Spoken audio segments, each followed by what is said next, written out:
네. 자, 그래서 그리스도의 승천 9절 말씀 다시 보겠습니다. 이 말씀을 마치시고 그들이 보는 데서 올려졌다 그랬죠. 제자들이 보는데 그 감람산 그 지역에서 예수님이 이제 쫙 몸이 떠서 올라가는 거예요. 몸이 쫙 떠서 이게 쭉 올라가니까 제자들이 그거를 이제 보는 거죠. 이제 작별하는 거야, 작별. 예수님 가는 거야, 이제. 그 순간이 바로 지금 닥쳐온 거지. 예수님이 말씀을 마치시고 그리고 몸이 그냥 쫙 떠서 나 간다 하면서 이제 가는 거예요. 예수님이 쫙 올라가니까 마음이 어땠을까요? 마음이 어땠겠어? 가지마 가지마 가지 마세요. 어디 가세요?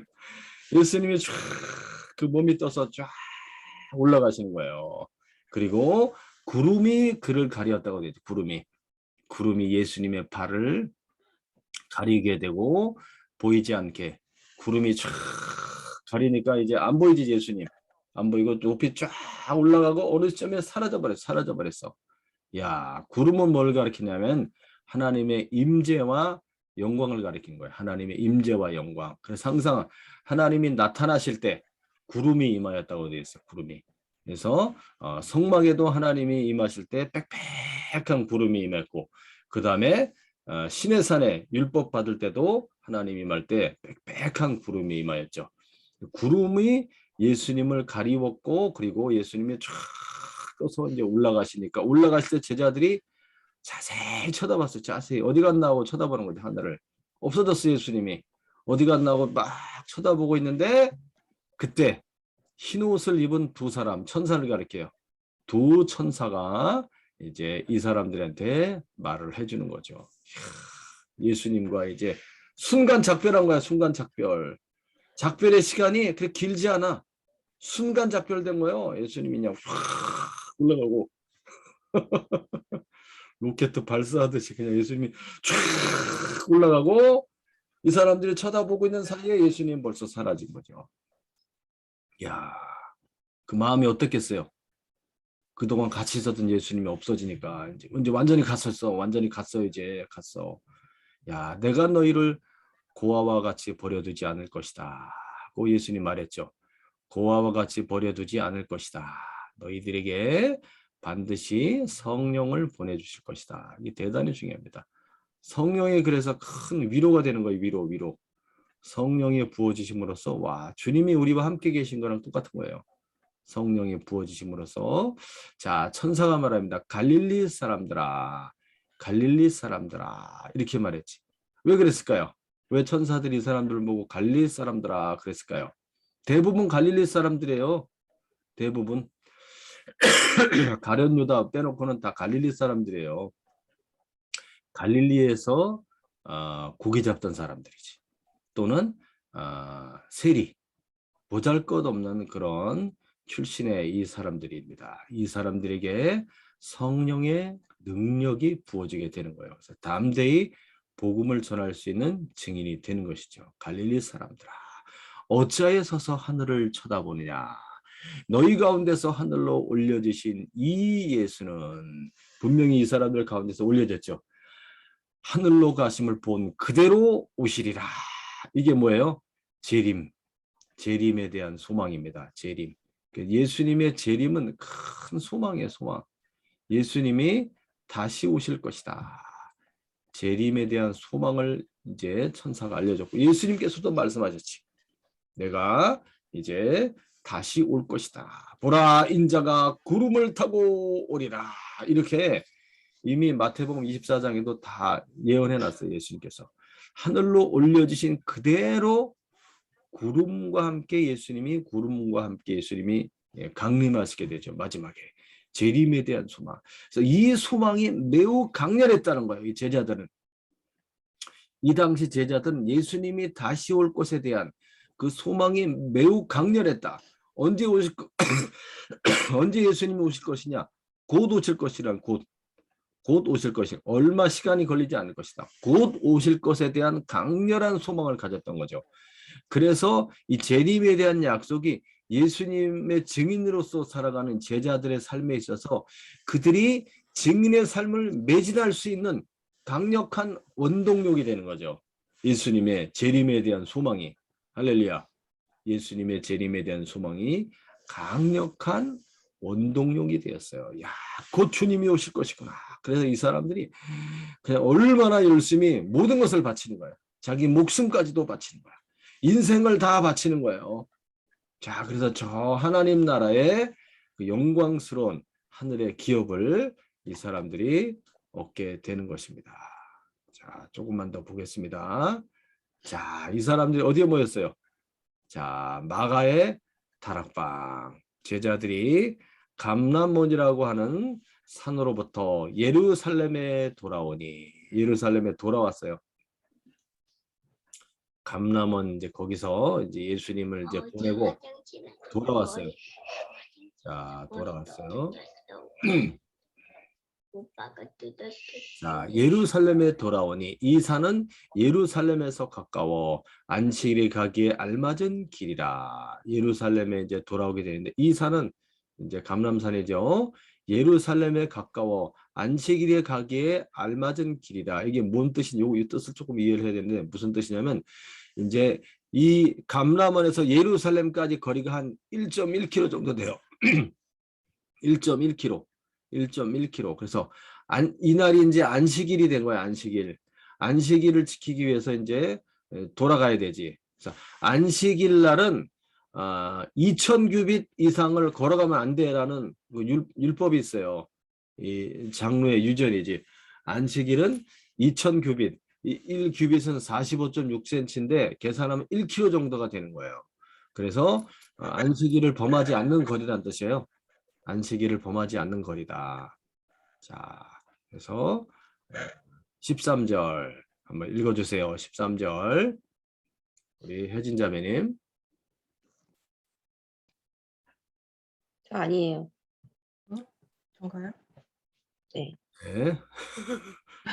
13절. 13절 제가 들어가 그들이 요한은 다락방으로 올라가니 베드로, 요한, 야고보, 안드레와 빌리, 도마와 바돌로메, 마테와 및 알페오의 아들 야고보, 셀롯인 시몬, 야고보의 아들 유다가 다 거기 있어 여자들과 예수의 어머니 마리아와 예수의 아우들과 더불어 마음을 같이하여 오로지 기도에 힘쓰더라. 모인 무리의 수가 약 120명이나 되더라. 그때 베드로가 그 형제들 가운데 일어서서 이르되 네. 형제들 네, 거기까지. 자, 그래서 예수님의 제자들이 나오죠. 예수님 제자들. 예수님 제자들이 베드로, 요한, 야고보, 안드레, 빌립, 도마, 바돌로메, 마테, 그리고 알리파의 아들 야고보, 셀로딘 시몬. 이 셀롯이라는 말은 열심당원이라는 뜻이 열심당원. 그래서 이 사람들은 무장투쟁하는 사람이라 그랬죠. 무장투쟁. 이 이스라엘의 독립을 위해서 투쟁하던 이런 사람도 예수님의 제자가 된 거예요. 그 다음에 야고보의 아들 유다 이렇게 나와 있어요. 야고보의 아들 유다. 그래서 마태, 마가 이런 데 보면은 다데오라고 나와 있지. 그 사람이 야고보의 아들 유다입니다. 자, 예수님의 11 제자가 그 다락방, 마가의 다락방이죠. 마가의 다락방에 함께 모이게 되었죠. 마가의 다락방. 자, 그래서 마가의 다락방이 바로 부활하신 주님이 여기도 나타나셨어요. 마가의 다락방, 부활하신 주님이 나타나셨던 그 방이지.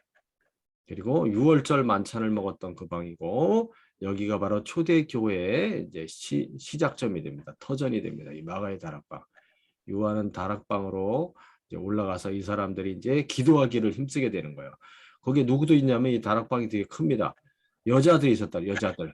예수의 어머니가 있었고 마리아, 그다음에 예수님의 동생들이 다 같이 있었어요. 함께 마음을 같이 했고 오로지 기도에 힘쓰니라. 뭐에 힘쓰니라? 기도에. 무엇을 기도했어요? 성령 받기를 기도한 거야. 이게 대단히 중요합니다. 성령 받기를 반드시 기도해야 돼요. 성령 받기를 기도해야 돼.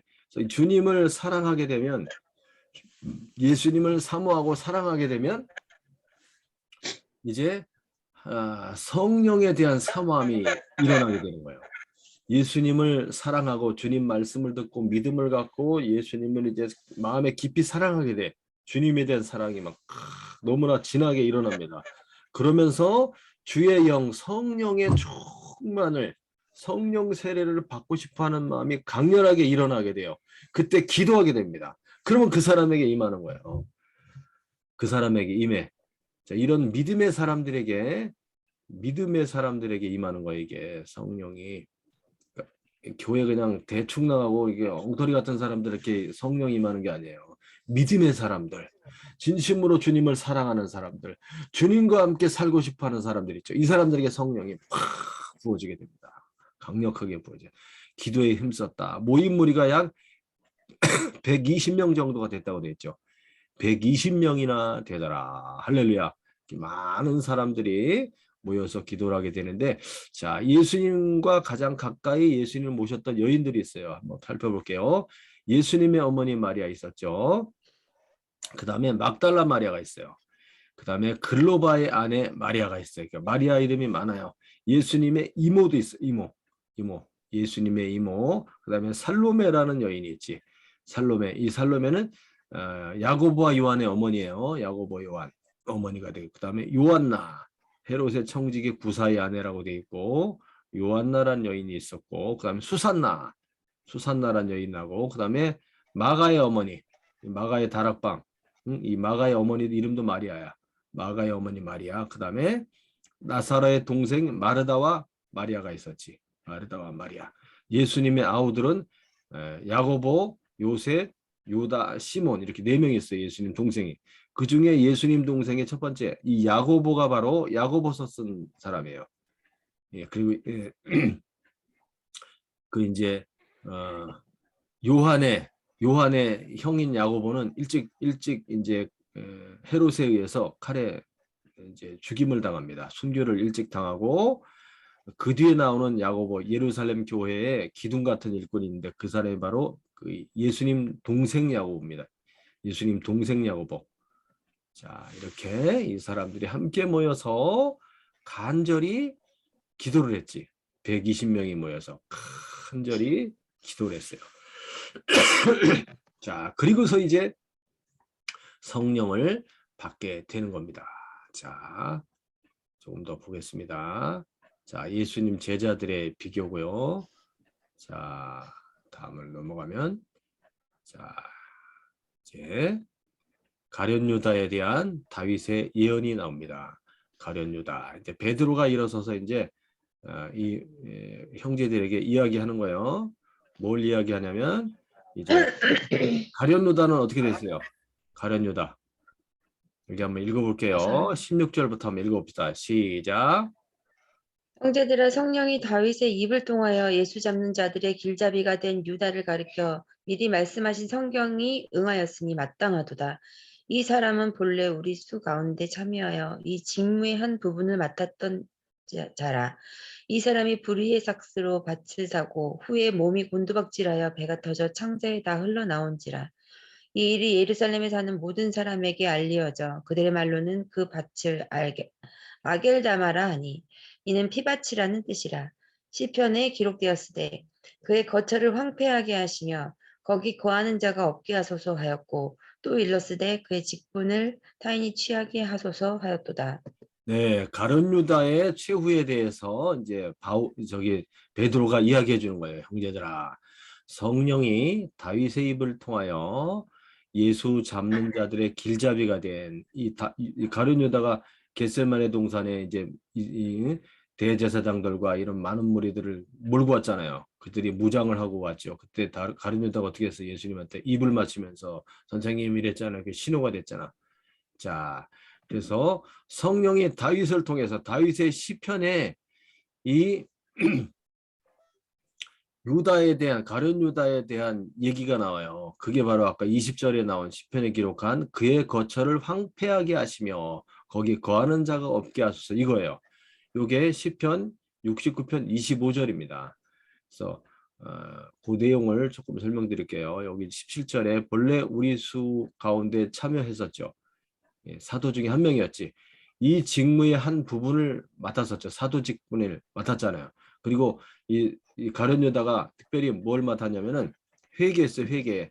돈 관리를 했어요. 이 사람이 가룟 유다가 신임을 있었던 사람이었지. 근데 이 사람이 완전히 타락해갖고 사탄의 도구가 돼갖고 예수님을 팔아먹게 되죠. 자, 그래서 이 사람의 18절은 이제 전에 내려오는 이제 이야기들입니다. 전에 내려온 이야기. 이 사람의 최후가 이렇게 됐다는 거예요. 이 사람이 불의의 삭으로 불의의 삭, 이 의롭지 못한 그 돈이지. 의롭지 못한 돈을 받았지. 돈 얼마 받았어? 예수님 팔 때 돈 은 30냥을 받았지. 은 30냥. 대제사장한테 돈 받은 거예요. 은 30냥을 받았어. 자, 그래서 은 30개를 받았는데 출애굽기 21장에 보면 종의 몸값이에요. 종의 몸값을 30냥으로 칩니다. 그래서 그것을 돈을 받았는데 이 사람이 예수님이 죽고 나서 마음에 가책을 느껴갖고 이 돈을 제사장한테 갖다 줘요. 돈을 갖다 줘. 그랬더니 대제사장이 그 돈을 갖다가 이거는 불의한 돈인데 우리가 이걸 받을 수 없다 그래갖고 그 돈을 갖고 뭘 하냐면 어떤 토기장의 밭을 삽니다. 토기장의 밭을 사갖고 나그네의 묘지로 써요. 이 대제사장이 이 가룟유다가 던지고 간 돈을 갖고서 공동묘지를 만들어버려. 그래서 그의 거처가 황폐하게 된다는 뜻이 그거예요. 거기 거하는 자가 없게 하소서 이렇게 된 거죠. 그리고 이 가룟유다는 몸이 곤두박질하여 배가 터져 창자가 다 흘러나왔다 이렇게 되는데 어떻게 됐냐면 이 사람의 최후가 그 예루살렘 성전에 이제 그 아래쪽에 보면 그게 성전 밑에가 아주 깊은 골짜기로 되어 있어요. 절벽에 절벽. 거기에 그 아래쪽에 흰놈 골짜기가 있는데 그 절벽의 나무에 목을 맨 거야. 성전 끝에. 그런데 그 나무가 부러지면서 나무가 이제 그 밧줄이 끊어지면서 떨어진 거지. 그래서 바위에 부딪혀서 배가 터져 창자가 흘러나와서 죽었다라는 그런 이야기가 있습니다. 자, 그래서 이 일이 예루살렘에 사는 모든 사람들에게 알려져 그야말로는 그 밭을 아겔다마라고 했다 그랬죠. 아겔다마. 아람어로 데마란 뜻인데 이것은 피밭이다, 피의 밭이다 이렇게 그래서 흰놈 골짜기에 있다고 되어 있어요. 아겔다마. 자, 그래서 가룟 유다, 예수님을 판 가룟 유다의 최후에 대해서 이제 이야기를 한 거죠. 자, 그리고서 요것만 읽고 마치겠습니다. 자, 그다음에 그래서 이제 유다를 대신해서 마띠아를 세우게 되는 거예요. 유다는 이제 죽어서 갔기 때문에 우리를 대신해서 이 직무를 수행할 사람을 한 명 뽑게 되는 거죠. 자, 21절. 이러함으로 요한의 세례로부터 우리 가운데 올려져 가신 날까지 주 예수께서 우리 가운데 출입하실 때 항상 우리와 함께 다니던 사람 중 하나를 세워서 우리와 더불어 예수께서 부활하심을 증언할 사람이 되게 하여야 하리라. 자, 그래서 항상 우리와 함께 다니던 사람, 제자들인 것이지. 사도들 말고 예수님의 제자들이 있어요. 제자들이 많이 있는데 그 제자들 중에서 한 사람을 이제 선택하게 되는 겁니다. 이 빈자리가 생긴 그 사도 가룟 유다를 대신할 사람을, 그래서 우리와 더불어 예수의 부활하심을 증언할 사람이 되게 해야겠다 해서 23절 그들이 두 사람을 세웠습니다. 둘 중에 하나를 뽑는, 하나는 바사바라는 이름을 갖고 있는데 별명이 유스도야. 바사바라고 하고 별명은 유스도라고 하는 요셉. 자, 이름이 세 가지나 나와 있네요. 이 사람 이름이 세 가지로 나와 있어요. 바사바, 안식일의 아들이란 뜻이고요. 히브리 이름으로. 유스도는 로마식 이름으로 별명이에요. 정의로운 사람. 이 사람이 정의로운 사람인데 본명은 요셉이라고 하지. 요셉. 자, 요셉. 그래서 이 사람 또 하나는 마띠아라는 사람이에요. 둘 중에 제비를 뽑았는데 누가 뽑혔어요? 마띠아가 뽑혔어요. 마띠아. 그래서 기도하여 무사람의 마음을 아시는 주님, 이 두 사람 중에 주님께서 택하신 바 되어서 봉사와 그리고 사도의 직분을 대신할 사람이 누구인지 보여주시옵소서 했는데 누가 뽑혔어요? 마띠아가 뽑히게 된 거지. 유다는 이 직무를 버리고 제 곳으로 갔나이다. 제비를 뽑았는데 마띠아가 뽑혔어요. 그래서 11사도 수에 들어가니라. 자, 오늘 여기까지 1장을 살펴보았습니다. 아침부터 1시간 동안 한 시간 동안 했나요 지금? 8시부터 9시까지 1시간 동안 말씀을 살펴보았습니다. 예수님께서 이제 내일 할 말씀은 세례받는 장면입니다. 성령 세례받는 장면, 오순절날 어떻게 성령 임하시고 어떤 권능을 받게 되는지 그것을 또 살펴보도록 하겠습니다. 자, 오늘 여기까지 하겠습니다. 오늘 수고하셨습니다. 자, 오늘 감사합니다. 하루도 수고하셨어요. 복되고 즐거운 그런 은혜로운 하루가 되시기 바랍니다. 감사합니다. 감사합니다. 여기서 감사합니다. 종료하도록 하겠습니다. 감사합니다. 수고하셨습니다.